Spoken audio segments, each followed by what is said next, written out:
Coucou tout le monde, c'est Raphaël, on se retrouve aujourd'hui sur ma chaîne pour une nouvelle vidéo et aujourd'hui c'est le dernier update lecture qui regroupe, je dirais mars-avril, février-mars-avril, je sais absolument pas, j'ai même pas regardé comme une quiche, qui regroupe du coup les dernières semaines, toutes les lectures que j'ai pu faire.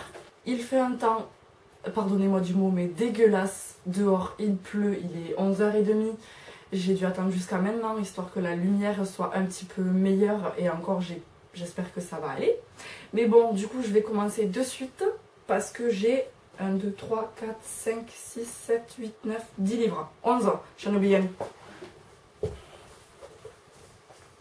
C'est bon, j'en ai 12 du coup à vous présenter. Bon après il y en a 3, c'est une trilogie complète, du coup ça va aller rapidement, c'est pas 3 livres complètement qui n'ont rien à voir les uns avec les autres. Du coup je commence de suite avec le premier livre que j'ai lu.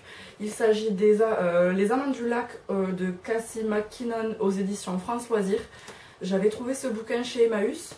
Donc c'est l'histoire en fait d'une femme qui part, qui a divorcé, voilà, qui s'est fait tromper par son mari, tout ça. Donc elle quitte sa ville où elle a vécu avec son ex-mari du coup, avec ses filles qu'elle a vu grandir et tout. Et elle part pour un petit bled, alors il me semble que c'est au Canada, voilà. Maggie part pour le Canada au bord d'un lac à la recherche de son passé. Voilà. Et du coup c'est très posé, c'est très court. Le laps de temps qui se passe dans le roman, bon après voilà, le livre n'est pas très long non plus, mais il se passe très peu de temps.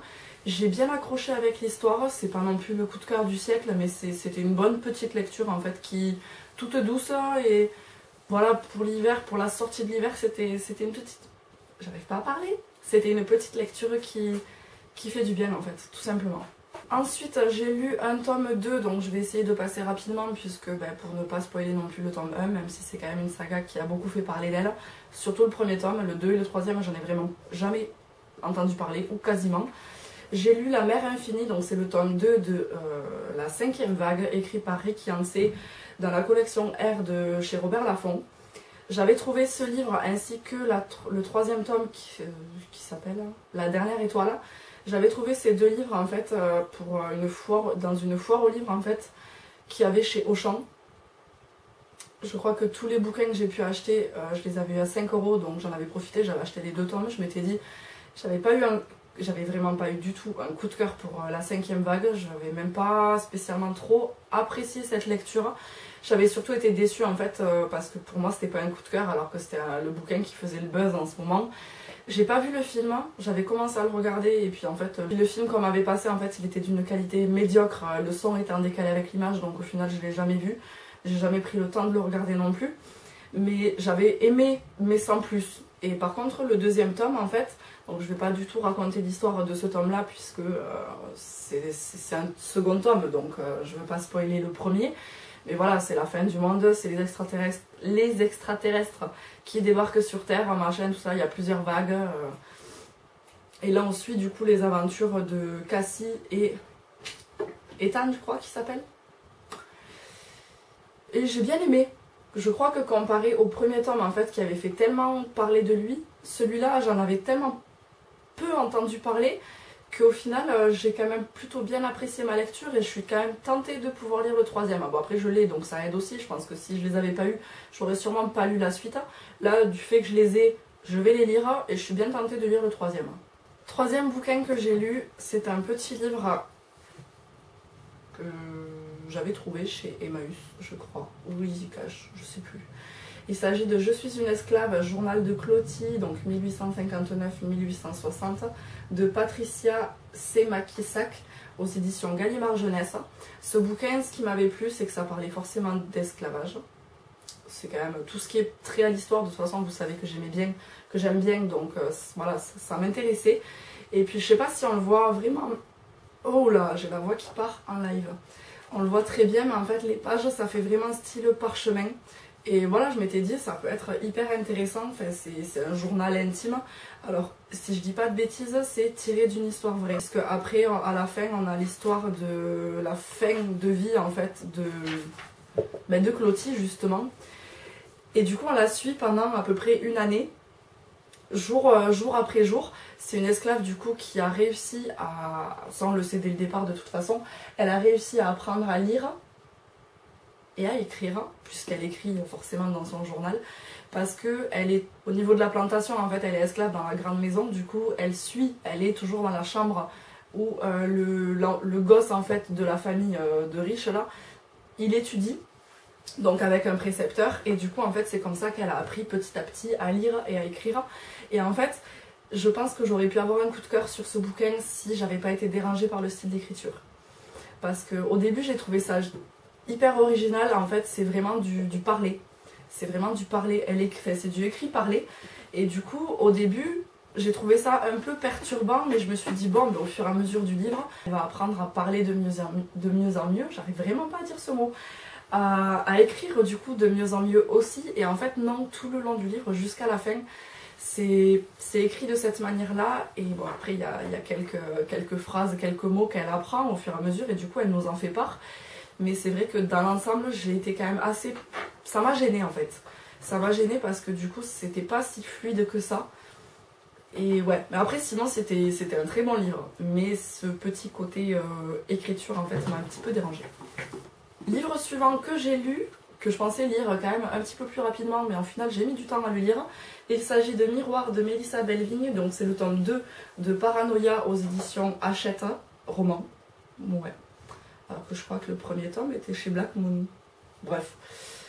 Donc là c'est la suite de Paranoia, donc Mélissa Belvigne, la blogueuse, youtubeuse Golden Wendy, qui avait sorti son premier roman il y a 1 an, 2 ans, je sais plus trop, il n'y a pas très longtemps, mais que j'avais lu l'année dernière en fait. Elle a sorti le tome 2, j'avais très hâte de pouvoir le lire parce que j'avais adoré Paranoia. Et en fait celui-là, j'ai eu du mal vraiment à rentrer dedans, j'ai vraiment eu du mal. J'ai peut-être mis... sans déconner, j'ai peut-être mis une centaine de pages en fait à rentrer, vraiment à réussir à me plonger dans l'histoire. Bon après il fait presque 400 pages donc ça va. Donc dans le premier tome de Paranoia, sans faire de spoil, bon après ça a quand même fait pas mal le buzz, ça a pas mal tourné sur Booktube et sur YouTube, étant donné qu'elle n'est pas du tout une... Mélissa c'est pas du tout une personne qui fait des vidéos à propos de livres à la base.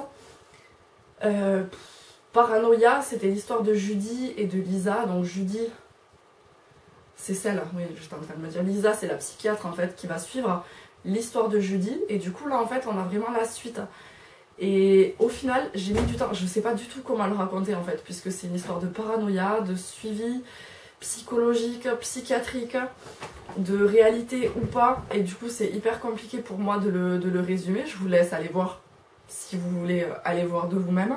Mais du coup le tome 2 en fait, même si j'ai eu du mal à me plonger dedans, j'ai pris le temps, une après-midi, un week-end, ou je sais même plus où j'étais à ce moment-là, si j'étais chez ma mère, si j'étais chez moi, je sais plus du tout. J'ai pris le temps, j'ai pris que ce livre, je me suis dit il faut que je le lise et que je le termine. J'étais chez ma mère à ce moment-là, je sais, parce qu'en plus elle avait déménagé et elle n'avait pas la télé. Voilà. Du coup, je l'ai lu en 2 jours en fait au final. Tout le reste du bouquin, je l'ai lu en 2 jours. À partir du moment où j'ai réussi à accrocher, j'ai beaucoup aimé cette histoire. Et j'ai adoré comment ça se termine, enfin tout jusqu'à la fin en fait. Du coup j'ai vachement apprécié cette histoire. Donc je peux pas trop en dire plus puisqu'il faut avoir lu le premier tome avant. Mais je suis vraiment contente de ce 2e tome en tout cas. Livre suivant, j'ai enfin lu Brooklyn de Colm Tóibín. Alors ça par contre je sais pas du tout comment on le dit. Aux éditions 10-18. Ce bouquin il est sorti il y a très longtemps je crois. Et le film est sorti il y a maintenant peut-être quelques années. J'avais très envie de voir le film, mais vous le savez, ou si vous le savez pas vous l'apprenez, mais je déteste voir un film s'il est tiré d'un livre en fait, donc ça veut dire beaucoup de films quand même. Si je peux me procurer le livre, parce que c'est un film que j'ai envie de voir, il faut que je lise le livre avant. Donc ça veut dire que j'ai quand même Brooklyn, je l'ai, le film, depuis très longtemps. Et du coup je ne l'ai jamais regardé puisque je voulais lire ce bouquin avant. Donc maintenant c'est chose faite, je vais quand même laisser un petit peu de temps avant de m'attaquer au film, histoire de laisser passer un petit peu et que j'oublie un petit peu ce qui s'est passé dans le bouquin. Je savais pas du tout de quoi ça parlait à la base en fait, je savais absolument pas. Moi je fonctionne à ce que les gens disent en fait. C'est si on me dit ah Bethel j'ai vu ce film il est bien, voilà, je fais confiance à la personne, après je me fais toujours mon propre avis. Mais du coup je savais pas du tout dans quoi je m'embarquais, donc là on suit l'histoire. J'ai un problème avec les prénoms. Ellis. C'est une jeune Irlandaise. Oui, c'est ça. C'est une jeune Irlandaise en fait qui part vivre et travailler à Brooklyn alors que c'est en 1950, donc juste après la Seconde Guerre mondiale. Et en fait on va la suivre dans ses histoires, dans ses tourments de nouvelle vie, nouveau continent, nouvelle culture. Et j'ai eu du mal pareil à m'y plonger dedans. J'ai vraiment eu du mal parce que j'accrochais pas. Au début j'étais là, bon, ouais c'est pas non plus... c'est pas top. Et puis au final, ben, comme pour Miroir juste avant, je regarde là parce que je l'ai posé juste en vrac devant moi. Comme Miroir là juste avant, en fait, j'ai accroché. Il y a eu un moment donné où je me suis dit, je me plonge dans celui-là et j'essaye d'avancer. Et j'ai vraiment... J'ai mis du temps quand même à le lire. C'est pas comme un Miroir où à partir du moment où je me suis plongée dedans, je l'ai lu rapidement. Celui-là, j'ai mis un peu plus de temps, j'ai pris mon temps pour le lire. Et au final, j'en ressors contente. Parce que c'est vraiment un bouquin, en fait, dans l'ensemble, même si j'ai galéré au début, dans l'ensemble, en fait, c'est une lecture que j'ai appréciée. Ce bouquin, je l'ai piqué à ma mère pendant son déménagement. Je l'ai lu rapidement, puisque la prochaine fois que j'y retourne, comme ça, je pourrais lui rendre. Donc j'ai lu À demain Lou de Marie-Claude Vincent aux éditions Robert Laffont. Clairement, en fait, c'est juste la couverture. Quand j'ai vu la couverture, je me suis dit, je veux le lire. Donc c'est l'histoire, en fait, d'une petite fille donc, qui s'appelle Lou. Qui a perdu sa grande sœur. Voilà, sa grande sœur est décédée. Et en fait, elle était partie, bon ça on le sait dès le départ, hein. Sa grande sœur, du coup, Laura, est partie en week-end ou une après-midi, je sais plus trop. Non, pas une après-midi, elle devait partir et passer la soirée chez une copine à elle. Et du coup, en partant, elle lui a dit à demain, Lou.